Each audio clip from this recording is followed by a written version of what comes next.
Ok, bueno, pues buenas tardes a todos por estar aquí en este 1 de noviembre para disfrutar de un día más de ciencia y de conocimiento, y hoy de la mano de uno de nuestros académicos numerarios de la Academia de Ciencia, Ingeniería y Humanidades de Lanzarote, don Juan Vicente Pérez Ortiz, del que hay que decir primero que nada que es astrónomo. Es importante porque, mira, además tenemos un reloj ahí, unas campanadas acompañándonos para certificar que hemos empezado en la hora correcta. Entonces, digo que es astrónomo y además es una figura mundial en relojes de sol. De hecho, es un experto mundial en relojes de sol y además, curiosamente, el primer reloj de sol que hizo fue en el castillo de San Gabriel, en Lanzarote. Y eso además, de hecho, fue un poco el inicio de otros muchos que los tiene por diferentes lugares del Mediterráneo, en Terra Mítica, en el Puerto Alicante, en Santander, en Granada, en la Facultad de Ciencias de la Universidad de Cantabria, etcétera. Y realmente ha sido una persona que dice él que desde pequeño le gustaba la astronomía, que con un catalejo miraba los pajaritos y que una noche vio una estrella y apuntó a ella, y que su sorpresa fue al observar que aquello era una bola con un anillo y que estaba alrededor, y eso era Saturno, y a partir de ahí pues tuvo enormes ganas de conocer todo lo que representaba eso que para él era un mundo que acababa de nacer. Y ese momento descubrió, a partir de su construcción de un telescopio, de hecho él tiene varias patentes y por tanto le podemos considerar también humanitas, pues construyó su propio telescopio y a partir de ahí pues ya empezó a hacer de eso su profesión y su vida. Así que yo creo que hoy es una suerte para nosotros el tenerlo aquí esta tarde, y sin más paso a darle la palabra a Juan Vicente para que nos cuente la magnífica conferencia titulada La evolución de la astronomía en función de los instrumentos. Muchas gracias, José Ramón, por tu presentación. Quería precisar que no es mi profesión la de ser astrónomo. Como todos sabéis, soy de profesión aficionado a la astronomía. Mejor que profesional de la astronomía, pero bien.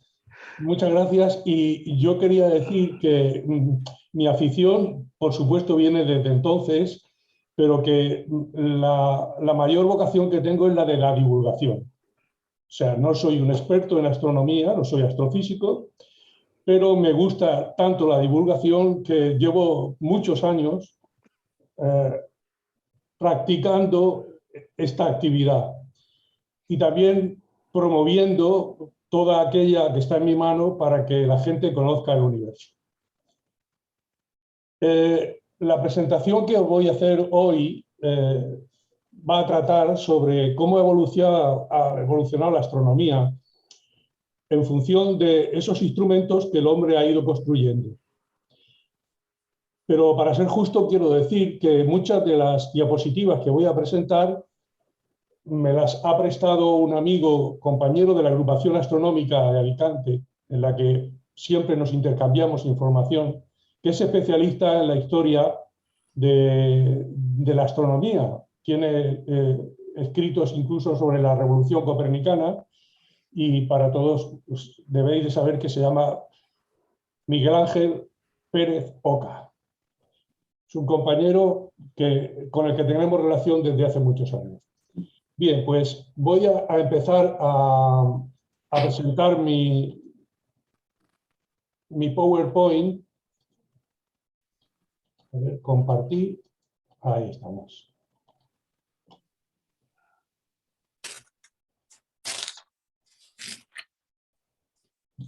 La presentación que voy a hacer no es exhaustiva de todos los instrumentos que se han estado utilizando por la humanidad, porque no podríamos terminar en toda la noche.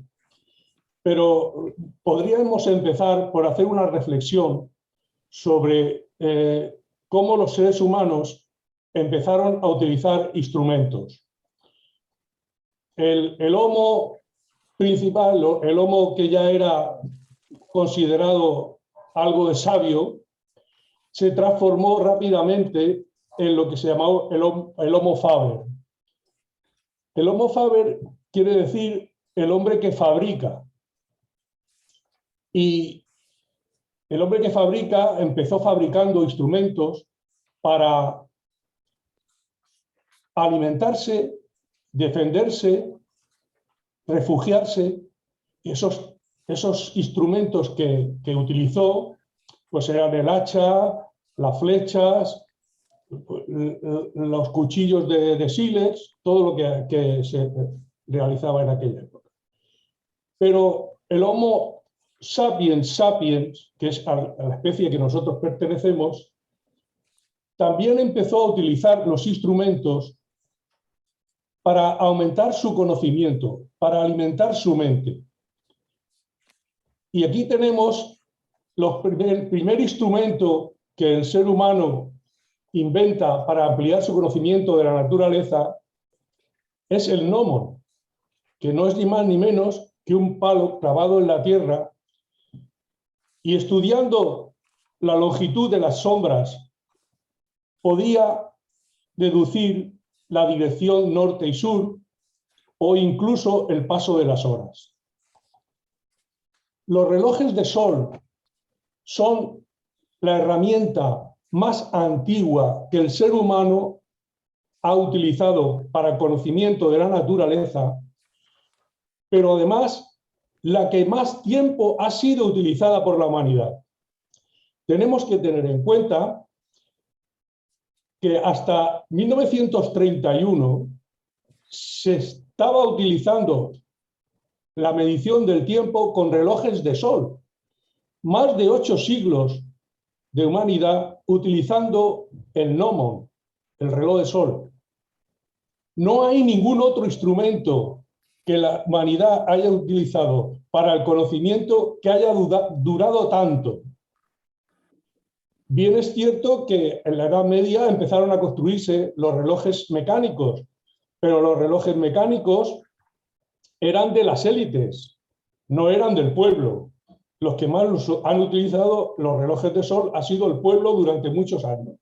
Tened en cuenta que aquí empezamos a utilizar la hora de los usos horarios a principios del siglo XX. O sea que esta herramienta ha sido utilizada por la humanidad más que ninguna otra herramienta. Los astrónomos egipcios ya la usaban. Aquí tenemos uno de los relojes de sol de los egipcios, que se medía la longitud de la sombra para saber la hora. Y vemos también el capítulo de Anaximandro de Mileto, que dio el primer paso para comprender la forma de la Tierra y la estudió como si fuera un cilindro, y introdujo el gnomon en Grecia.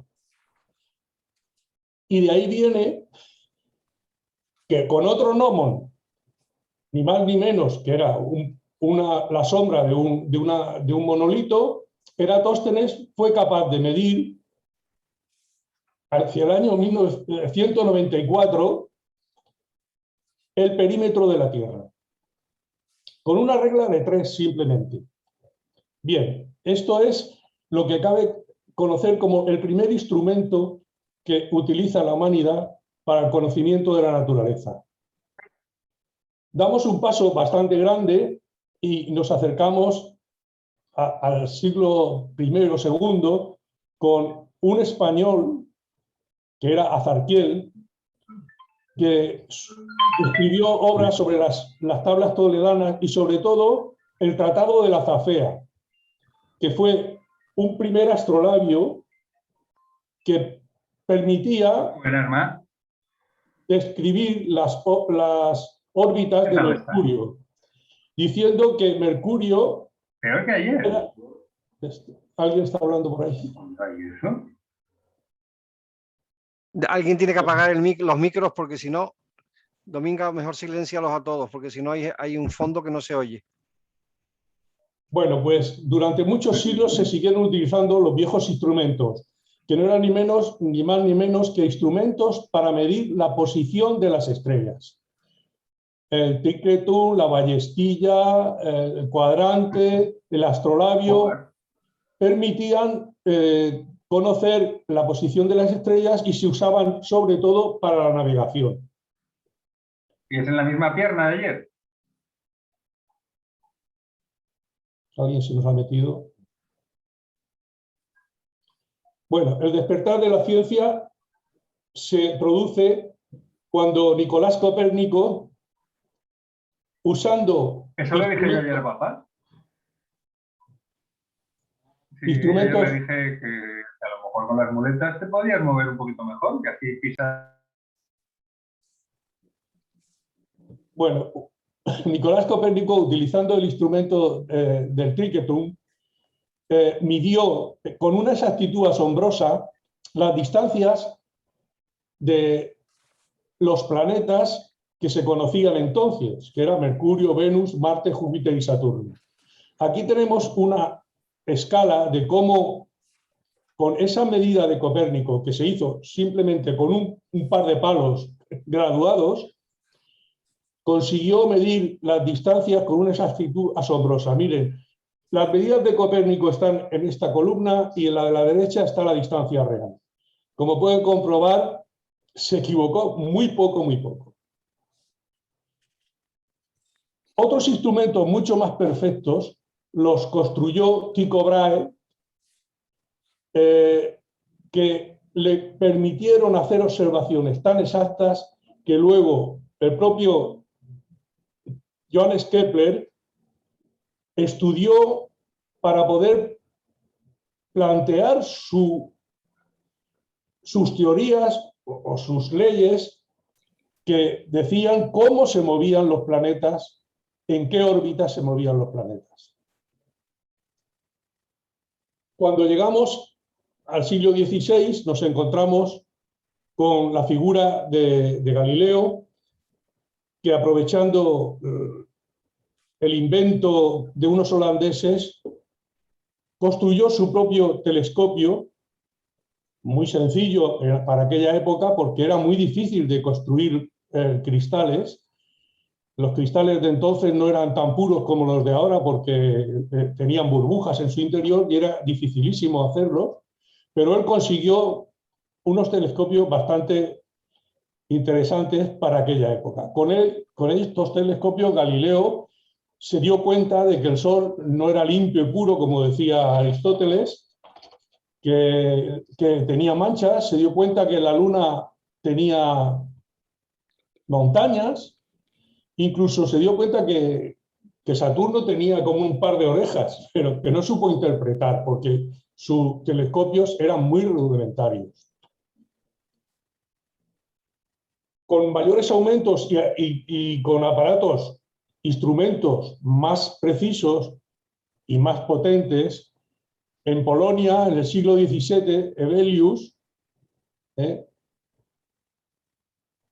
consiguió hacer el primer mapa de la Luna, que a ustedes les estoy enseñando ahora en este libro para que lo comparen con una fotografía actual de la Luna y puedan ver cómo, por ejemplo, aquí el Mar de la Tranquilidad, el Mar de la Serenidad, todos los cráteres y todos los mares están perfectamente reflejados en su dibujo.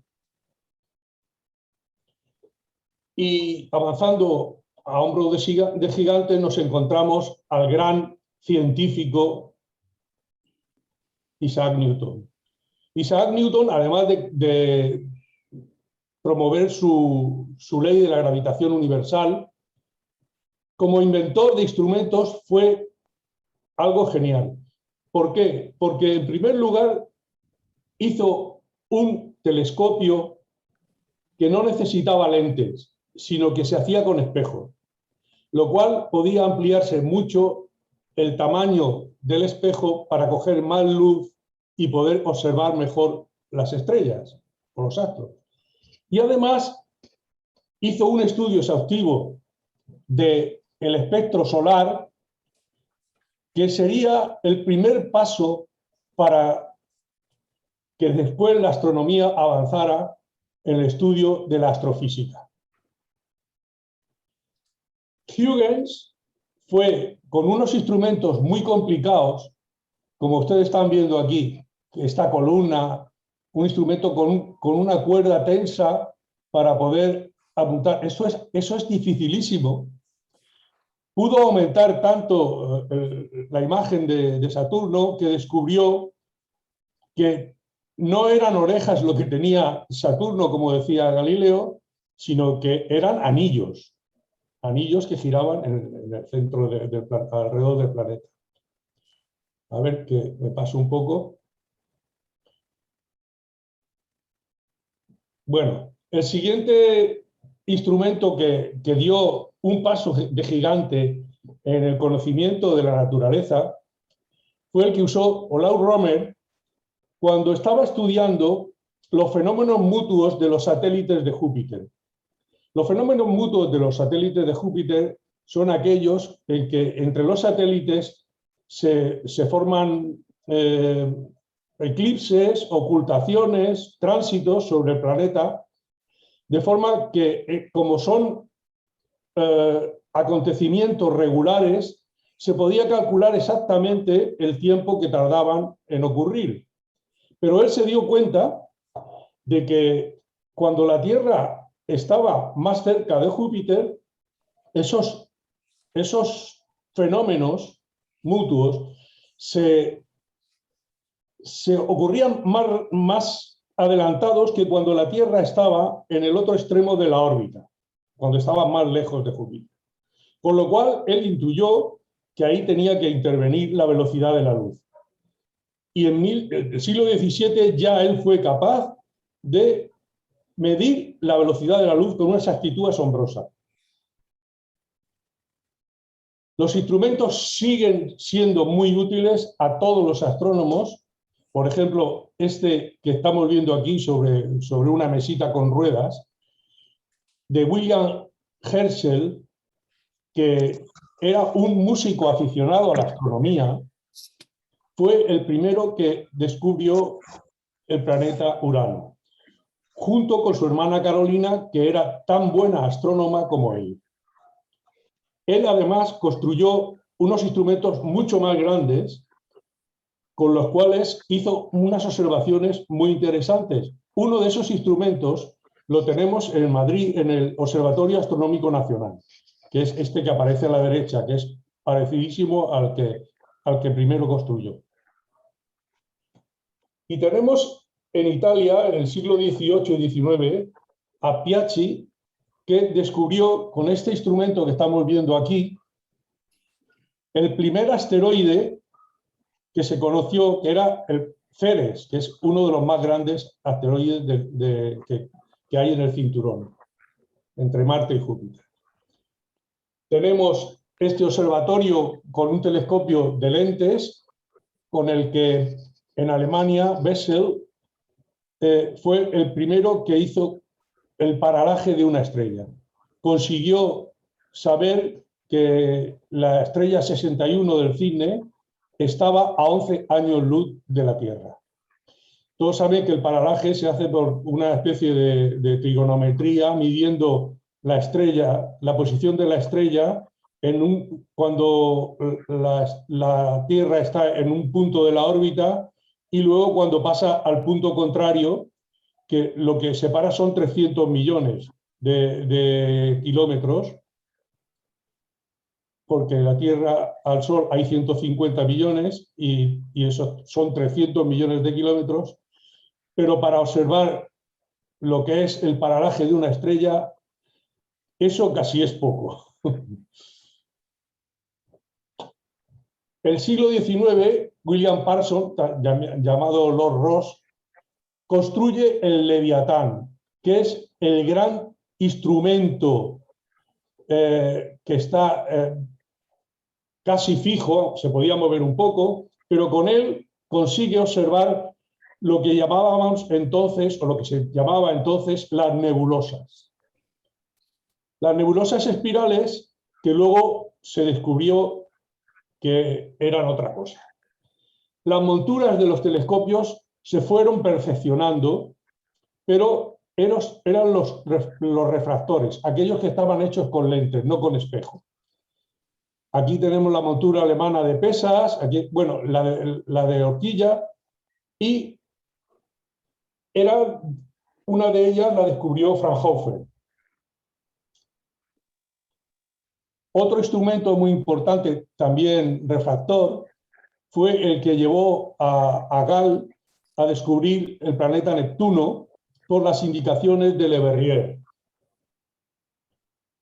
Estamos viendo cómo, con todos esos instrumentos, el hombre ha sido capaz de ir estudiando la naturaleza.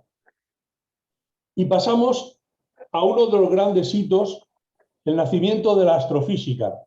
Basándose en el descubrimiento del espectro de Newton, Bunsen y Kirchhoff, usando otro instrumento muy sofisticado al que llamaron espectroscopio, consiguieron detectar las líneas de los elementos que hay en los astros. Sobre todo empezaron por el Sol. El mayor refractor, el telescopio de lentes de todos los tiempos, es el de Yerkes, que pide una lente de 1 metro. No se pueden hacer, cuanto más grande sea el diámetro de una lente, es mucho más complicado hacerla porque se deforma y la construcción es muy difícil. Y el mayor que se construyó fue este. A partir de aquí se pasaron a otros telescopios reflectores.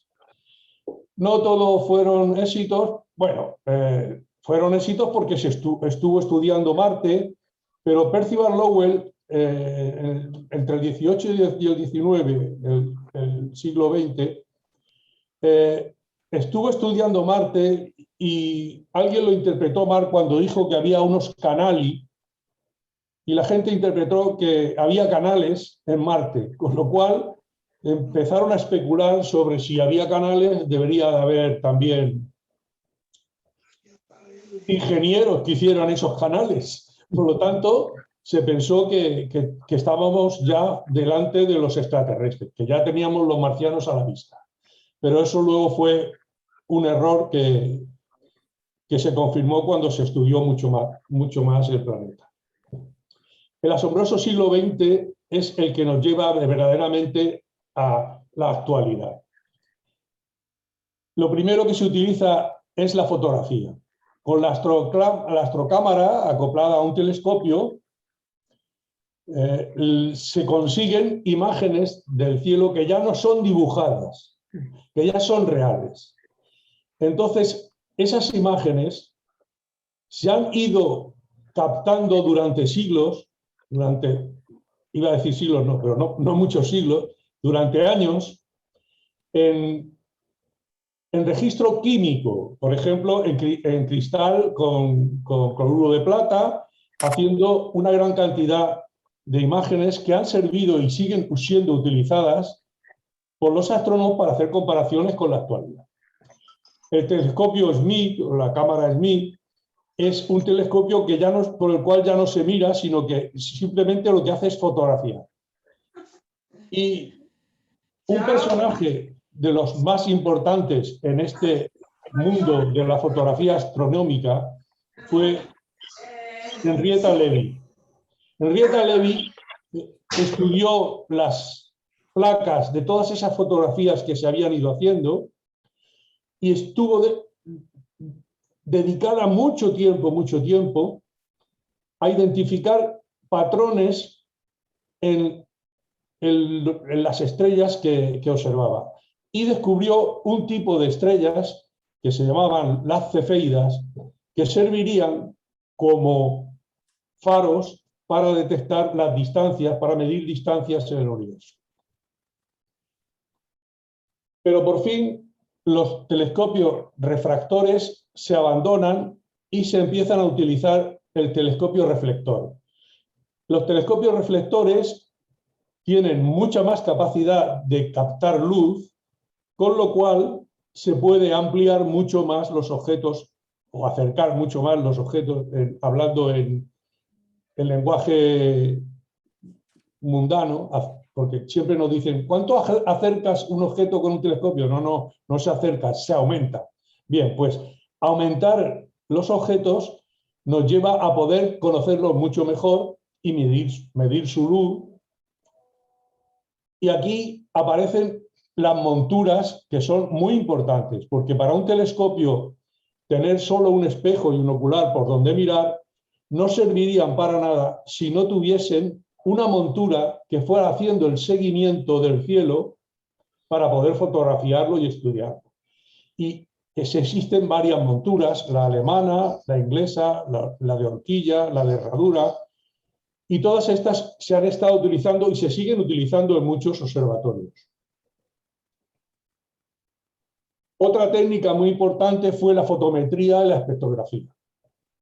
La espectrografía, que ya había descubierto Kirchhoff, pues es la más importante de los instrumentos para medir ese espectro de la luz que nos indica qué contienen las estrellas, de qué están hechas, a qué distancia están, en qué fase de su evolución se encuentran, qué elementos hay en su interior, o por lo menos en sus capas exteriores. Y con todos estos instrumentos se está haciendo una gran investigación sobre el universo. Edwin Hubble fue el que, con uno de los telescopios más grandes en Monte Palomar, descubrió, basándose en las cefeidas que había detectado o había descubierto Henrietta Levy, descubrió que las galaxias, las nebulosas no eran nebulosas, sino que eran galaxias, porque estuvo observando una estrella cefeida en una galaxia que entonces se llamaba nebulosa, y se dio cuenta de que la distancia que daba ese faro, esa estrella cefeida, indicaba que estaba a millones de años luz.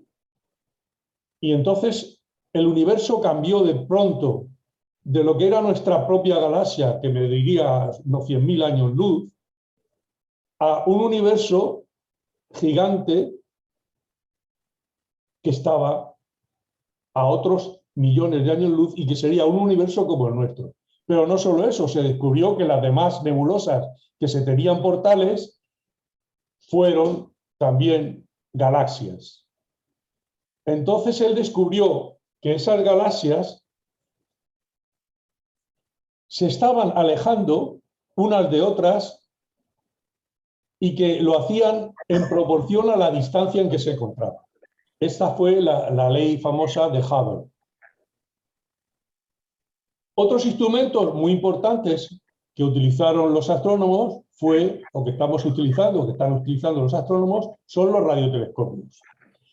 Los radiotelescopios están observando, igual que la luz, están observando una parte del espectro electromagnético. La luz es una parte del espectro electromagnético y los radiotelescopios observan las ondas de radio que son más largas que las de la luz. Pero pueden estudiar las estrellas con la misma finalidad. Y con ellos se descubrió la radiación de fondo de microondas. Penzias y Wilson fueron premiados con el premio Nobel por este descubrimiento, aunque ellos no eran astrónomos, eran empleados de una compañía telefónica que se dieron cuenta de que con ese instrumento siempre tenían un ruido que no sabían de dónde venía. Hasta que se dieron cuenta de que los astrónomos estaban buscando ese ruido, y ese ruido no era ni más ni menos que el eco de la gran explosión, el gran Big Bang, que ocurrió cuando nació el universo. Los radiotelescopios hoy día son usados en todas partes del mundo, incluso en el espacio, y aquí a la derecha tenemos el radiotelescopio más grande del mundo, que está en China.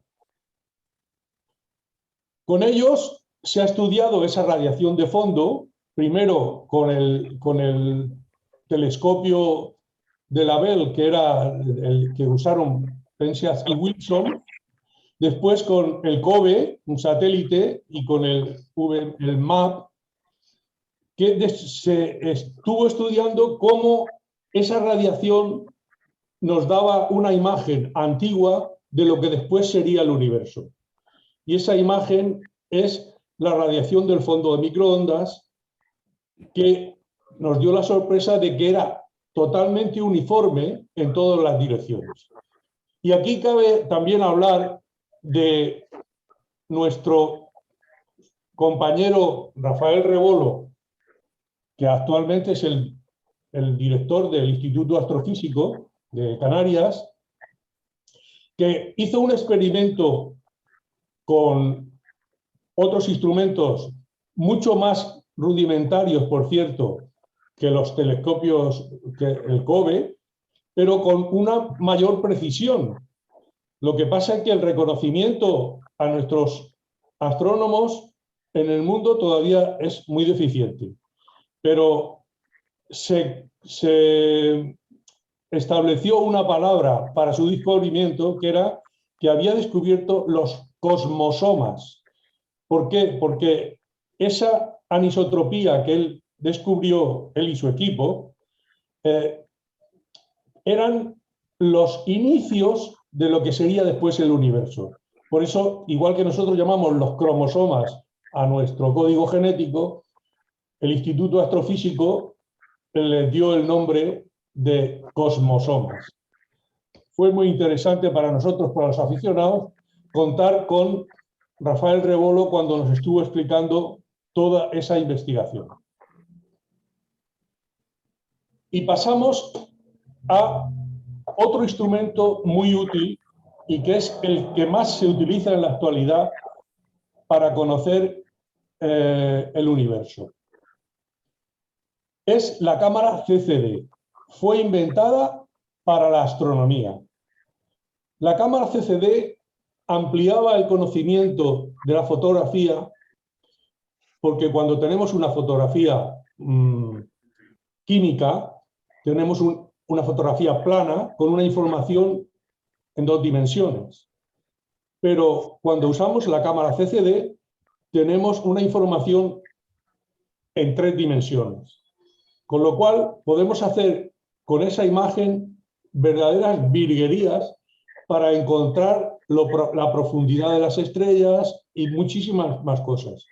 Pero fijaos una cosa, esta cámara que se inventó para la astronomía ha sido tan exitosa que hoy día todos la llevamos en nuestro teléfono móvil y todos la utilizamos en nuestras cámaras fotográficas. Con lo cual, podemos reconocerle al estudio y a la ciencia, a la investigación científica, el bien que está haciendo a la humanidad con sus hallazgos, sobre todo en instrumentación. Y para que vean ustedes cómo se puede, o para que veáis vosotros cómo se puede extender esta disciplina de la astronomía usando la cámara CCD de nuestros móviles, me voy a permitir hacer un receso y explicarles cómo con un teléfono móvil se pueden hacer fotografías bastante interesantes para los aficionados y para el público en general. Es la astronomía al alcance de todos. Con un pequeño catalejo y una cámara podemos fotografiar acoplándole un pequeño gadget, que se llama ahora un gadget, a la cámara. Podemos hacer fotografías como estas que les estoy enseñando, que he hecho yo desde mi terraza en el centro de Alicante, con toda la polución lumínica que pueda haber, donde la gente puede observar perfectamente gran cantidad de mares, todos los cráteres, las montañas, los montes Tenerife, Platón. Todas estas fotos están hechas simplemente con una cámara móvil, con un teléfono móvil. Aquí tenemos Júpiter con sus 4 satélites, o Júpiter con las bandas, incluso aquí con un satélite cercano al planeta. Imágenes también tenemos de Saturno. Aquí hay algo. A ver. Estas imágenes las tomé cuando la conjunción de los dos planetas, Saturno y Júpiter, aquí se ven están un poco más saturadas para que se vean los satélites, pero se ve perfectamente Saturno y Júpiter. Incluso, aunque se oiga algo por ahí, pero tenemos una imagen del movimiento de la Tierra, donde se aprecia la conjunción de los dos planetas con movimiento. Ahí tenemos cómo nos aparecía en primer lugar Saturno y después va apareciendo Júpiter con sus satélites.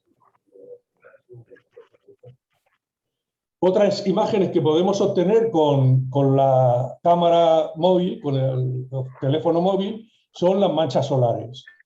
Quiero decir con esto que la divulgación de la astronomía no solo debería ser divulgación, sino popularización. Es decir, si la gente es capaz de tener con un pequeño catalejo y su propio teléfono móvil la capacidad de hacer imágenes del universo, o por lo menos del sistema solar, pues se popularizaría mucho más la ciencia de la astronomía. Bien, después de este receso de mi actividad astronómica casera, vamos a hablar de la era espacial. Los instrumentos han llevado al hombre a la Luna.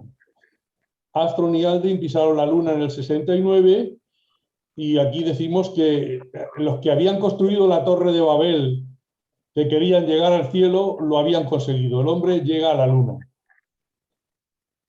Aquí tenemos imágenes de esa exploración de la Luna y la epopeya de los grandes viajeros. El Voyager 1 y el Voyager 2, instrumentos muy sofisticados que todavía siguen mandando desde los años 70, nos siguen mandando información sobre lo que hay más allá del sistema solar.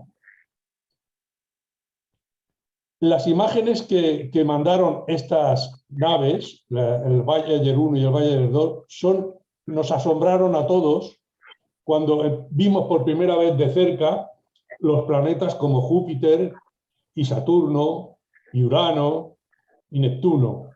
Nos quedamos asombrados cuando hasta entonces solo habíamos podido ver con muy poco detalle esos planetas. Las lanzaderas espaciales ya es el culmen del espacio, ¿no? De la investigación espacial.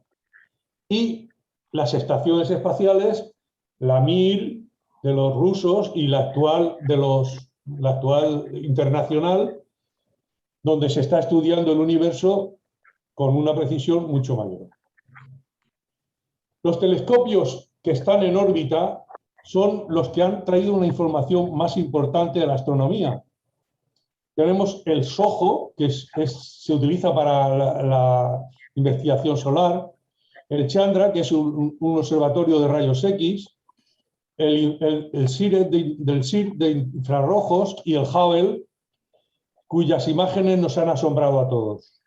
Las imágenes del Hubble son espectaculares y tienen una precisión asombrosa. Podemos imaginar que estaba previsto que ayer se lanzara el telescopio James Webb, que sería el sustituto del Hubble, y que tiene un espejo muchísimo más grande todavía que el Hubble. Podemos imaginar cuáles serán las imágenes que este nuevo telescopio que se va a lanzar o se está lanzando nos podrá proporcionar.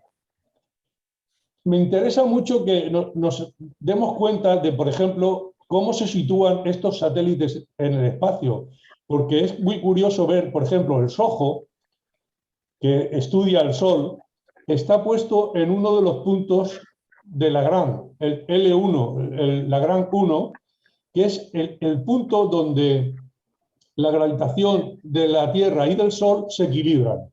De modo que ahí permanece fijo el satélite mirando al Sol siempre.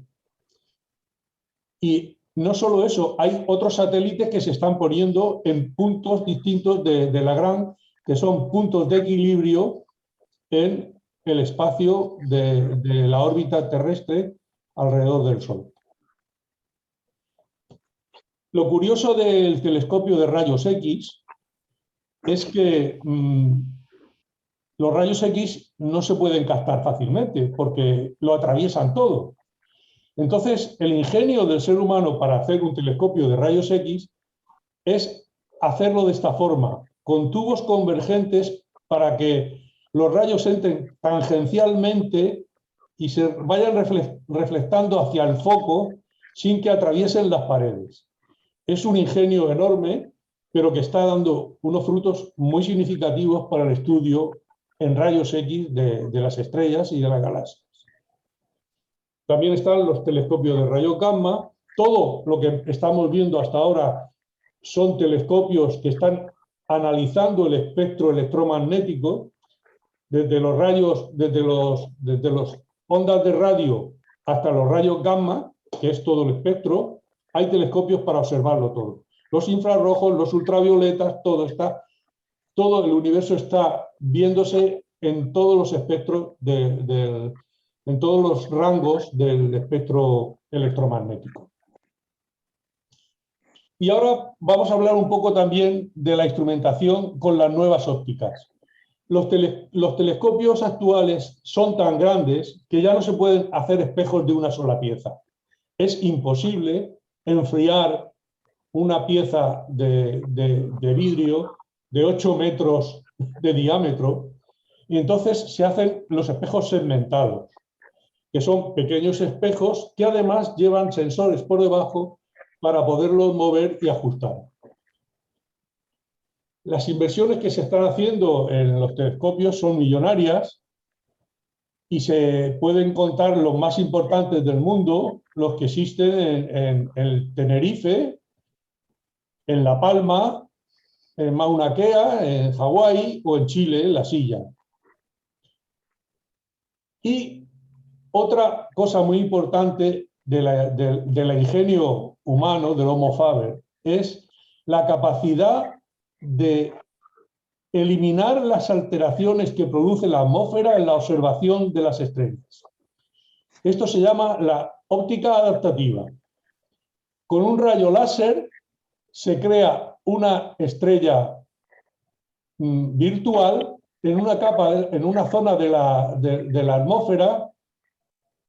Con un rayo láser de sodio se crea una especie de punto brillante, que es una estrella artificial, y estudiando ese punto brillante se sabe cómo se mueve la atmósfera para actuar sobre los bueyes de los telescopios segmentados, de forma que anulen ese movimiento de la atmósfera, y la luz que viene recta de unas estrellas se deforma por la atmósfera, luego vuelve a salir recta como si no hubiese pasado por la atmósfera. Esa es la óptica adaptativa, que es un gran avance, porque ya se puede ver con telescopios desde la Tierra casi como por fuera, por el espacio. Aquí tenemos uno de los más importantes telescopios del mundo, sobre todo el hemisferio norte, que es el Gran Telescopio de Canarias, y que ahora mismo, por desgracia, lo tenemos que tener cerrado por las cenizas de La Palma. La interferometría con radiotelescopios es asombrosamente útil porque permite que con unas baterías de radiotelescopios obtengamos el objeto de un telescopio como si fuese el diámetro de todos juntos.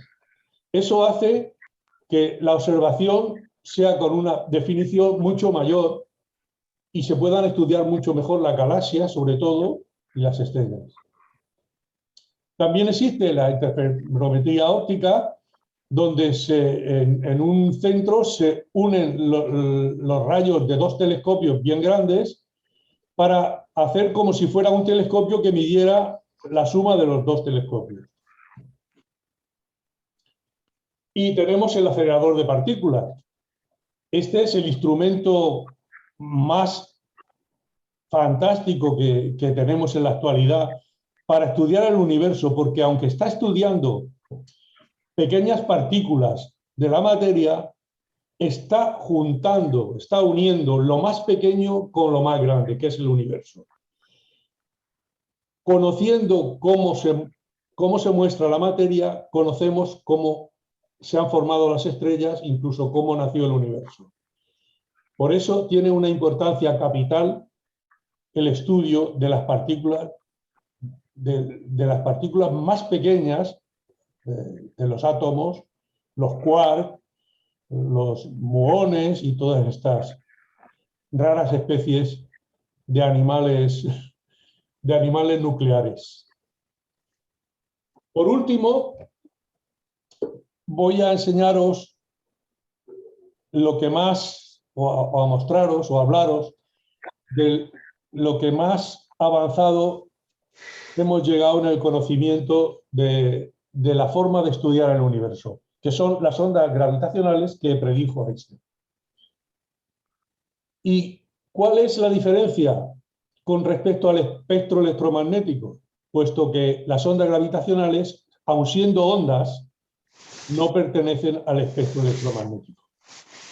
Con lo cual, hemos dejado otra parte del estudio, que son el espectro electromagnético, y entramos en el mundo del espacio-tiempo. Estamos en el mundo del espacio-tiempo cuando la colisión de dos astros muy masivos son capaces, como predijo Einstein, de generar ondas en el espacio-tiempo. ¿Y cómo se mide esto? Pues esto se mide con los observatorios muy sofisticados y muy precisos que están puestos en distintos lugares del planeta, que se llaman los experimentos LIGO y Virgo. Para que nos hagamos una idea de cómo funcionan, están utilizando rayos láser que se reflejan en unos espejos a una distancia bastante grande, y cuando hay una detección de una onda gravitacional,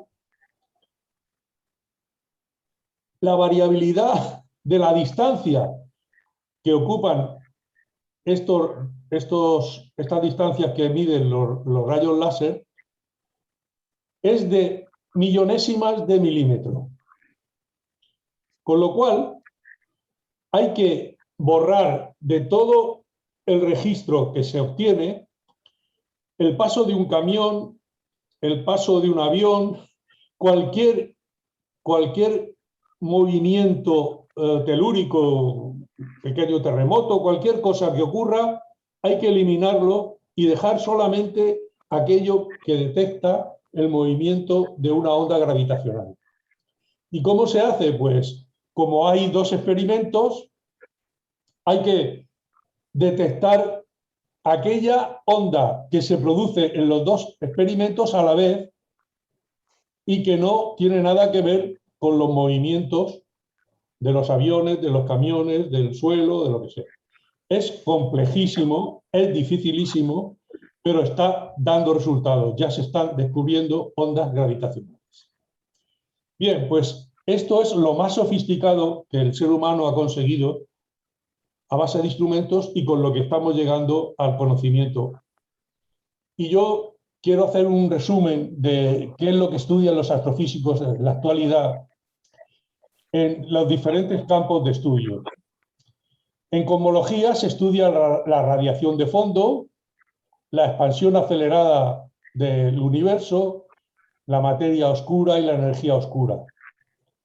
En el campo de galaxias se estudian las curvas de rotación galáctica, las regiones activas de formación estelar, los agujeros negros supermasivos, las lentes gravitacionales, la macroestructura de cúmulos galácticos. En el mundo de las estrellas, lo más importante es la nucleosíntesis estelar, la que forma los elementos.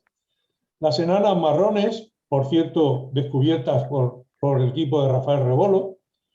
Las estrellas binarias de rayos X, las de neutrones, las supernovas, los planetas de otras estrellas, y la evolución de las estrellas. Y en cuanto al sistema solar, el estudio del Sol, la sismología solar, porque el Sol vibra como si fuera un tambor, tiene sismología, sus periodos de actividad, que son de 11 años, la exploración de atmósferas planetarias y de sus satélites, la búsqueda de agua en otros planetas y los cuerpos transneptunianos. Bien, pues con esto termino con una frase de Albert Einstein que dice: toda nuestra ciencia comparada con la realidad es primitiva e infantil. Sin embargo, es lo más preciado que tenemos. Muchas gracias por vuestra atención.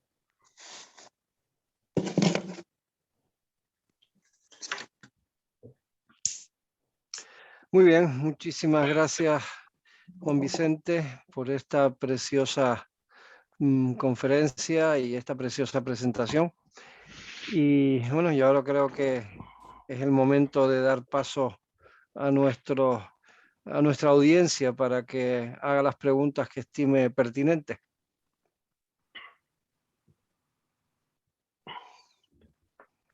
¿Alguien que se anime a empezar?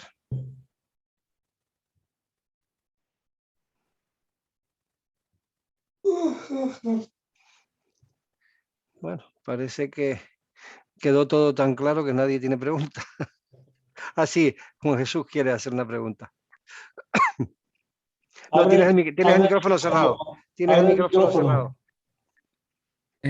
No, yo por mi parte simplemente decir que enhorabuena, que ha sido un resumen magnífico y que muchísimas gracias por esta síntesis que no es nada fácil de realizar, porque siempre se quedan muchas cosas en el tintero, pero realmente yo creo que ha sido muy didáctica y muy instructiva. A mí por lo menos me ha gustado mucho. Así que mi más sincera enhorabuena. Gracias Jesús, y ahora Juan Jesús. Sí, muchas gracias, Juan Vicente. No sé si estás en Alicante, aquí cerquita, o estás aquí, ¿no? Bueno, pues oye, me ha encantado. Yo ya sabes que no tengo ni idea de todas estas cosas, pero como tú eres un gran divulgador, tú mismo lo has reconocido al principio, pues los que no somos especialistas, realmente a quien más agradecemos es a los divulgadores.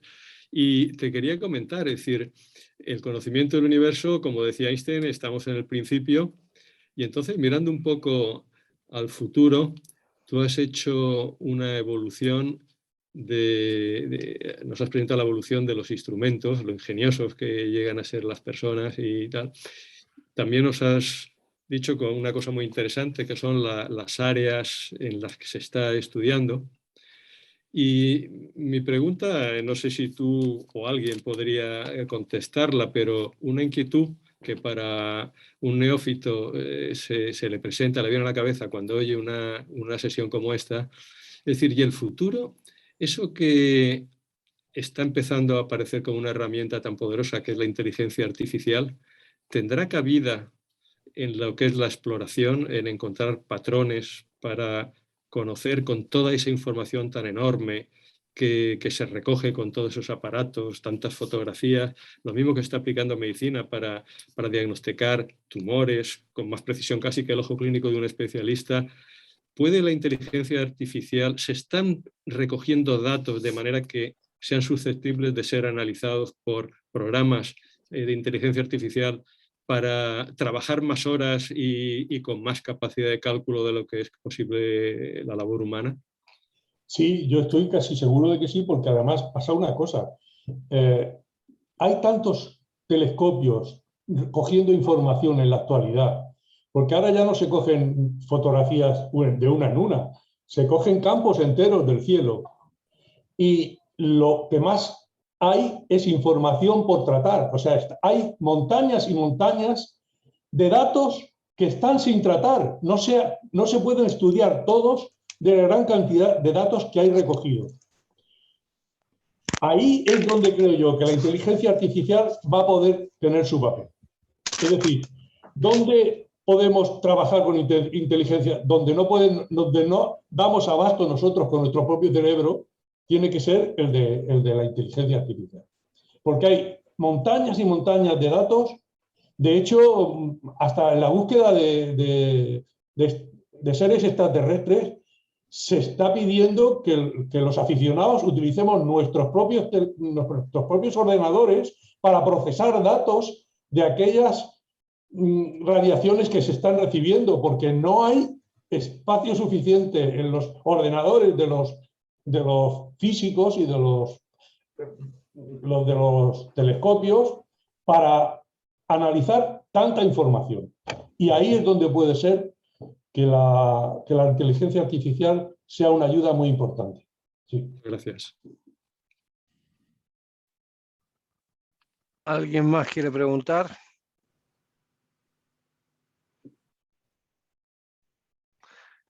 Bueno, pues voy a aprovechar yo y te hago una pregunta que de algo que me llamó la atención, me pareció muy curioso, como desde un teléfono móvil, del que según cuentan las malas lenguas eres un mago haciendo cosas para ver estrellas y para ver planetas, según me contaba nuestro querido presidente. Es decir, cómo cuando tienes un teléfono móvil de estos de multicámara, cómo lo utilizas para poder ver o conectarle un monocular, y eso te permite ver la luna, pero supongo que por la cantidad de luz que emiten las estrellas o estrellas serán más difíciles. ¿Cómo funciona el invento y cuál es la capacidad real que tiene de verse cosas a través de él?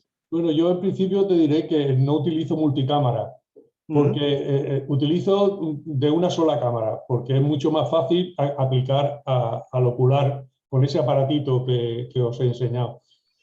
Pero estos aparatos, estos móviles, tienen una cantidad de funciones tan grandes que se puede, vamos, el telescopio que utilizo yo, que no llega a ser telescopio, es un catalejo, tiene 100 aumentos, proporciona 100 aumentos, pero claro, si una vez que tú tienes una imagen de 100 aumentos en la pantalla del teléfono, amplías, puedes llegar a ampliar la imagen 10 veces.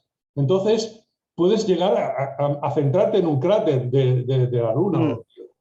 Y puedes regular el ISO, o sea, la sensibilidad, puedes regular la apertura del diafragma, puedes regular tantas cosas que con muchos ensayos puedes conseguir esas fotografías que os he enseñado, y que para mí lo más importante sería que se pudieran popularizar. Es decir, estamos hablando de lo que es divulgación, pero la divulgación hasta ahora solo interesa a los aficionados, pero la gente en general no tiene mucho interés por esto. O sea, los jóvenes sobre todo, todos utilizan sus teléfonos móviles para mil cosas, para hacerse selfies y para muchas cosas. Pero si se dieran cuenta de que ellos son capaces por sí mismos de obtener una foto de la Luna o de Saturno, como las que yo os he enseñado, se las irían enseñando unos a otros y dirían, oye, mira qué foto he hecho yo de la Luna. Y el otro diría, ¿cómo? ¿Y cómo es la Luna? ¿Y la Luna qué pasa? ¿Que tiene fases? Y bueno, eso sería una forma de popularizar, no de divulgar solo, sino de popularizar. Igual que está el juego del calamar, podría estar el juego de que la gente estudiase un poco, por lo menos superficialmente, y si alguno luego se interesa en profundizar, pues mejor. Eso es lo que creo yo de este tema. Muchas gracias. ¿Alguien más tiene alguna pregunta?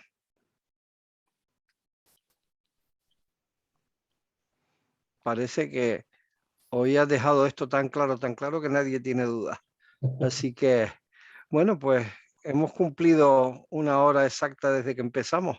Así que si nadie tiene ninguna otra pregunta, pues podemos dar por cerrado esta nueva jornada del aula telemática, que a pesar del día festivo ha reunido a 25 personas, lo cual yo creo que es un éxito del que podemos felicitarnos todos por ser capaces de mantener esto mes a mes. De manera que sin nada más que decirles, despedirnos hasta el próximo primer lunes de noviembre, que creo además corresponde con otro festivo de diciembre, que corresponde con otro festivo, que es el día 6, me parece. De manera que allí nos veremos en una nueva sesión, y no sé si nuestro querido presidente tiene algo que decir al respecto antes de cerrar la sesión. Bueno, yo creo que en nombre de todos felicitar a Juan Vicente, agradecer el esfuerzo que ha tenido que hacer para darnos esa visión universal, general, histórica del uso que hemos ido dando para el descubrimiento del universo mediante los instrumentos. Yo he podido disfrutar desde la terraza de su casa de las observaciones que puede realizar con su aparatito, ¿no? Así que enhorabuena, enhorabuena y muchísimas gracias a todos, claro. Muy bien. Pues muy bien, con las campanas que nos dieron inicio, tenemos las campanas que nos dan el final.